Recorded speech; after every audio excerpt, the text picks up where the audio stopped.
হে everyone, তোমরা সবাই কেমন আছো? আমরা তো বেশ ভালো আছি, আশা করি তোমরাও ভালো আছো। তো দুপুরবেলা তিনজনে মিলে খেলছিল আর এসেছে আজকে একটা পার্সেলটা খুব স্পেশাল। ছেলে অনেক দিন থেকে ওয়েট করছিল।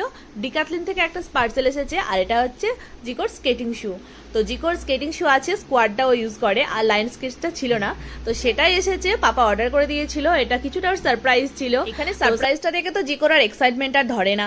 তো দেখো ও কি আনন্দ পেয়েছে স্কেটিং শুটা পেয়ে, তো ওটাই পরার চেষ্টা করছে।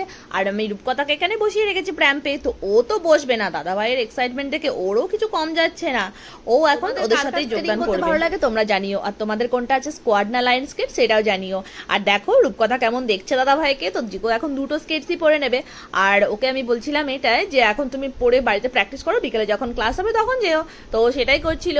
তো দুটো পরেও এখন স্মুথলি চলার চেষ্টা করছে, যেহেতু এটার কাছে নতুন তাই ও একটু প্র্যাকটিস করে নিচ্ছে। দাদা ভাই যেহেতু প্র্যাকটিস করছে তাই মেয়েও এখানে প্যাম্পে বসে ছটফট করছে, ওকেও নামাতে হবে। তাই ওকে দেখো ডিকাথলিনের বক্সের মধ্যে ভরে দিয়েছি। ও তো খুব মজা পাচ্ছে, খুব মজা করছে, আর আমরাও বেশ মজা পাচ্ছি।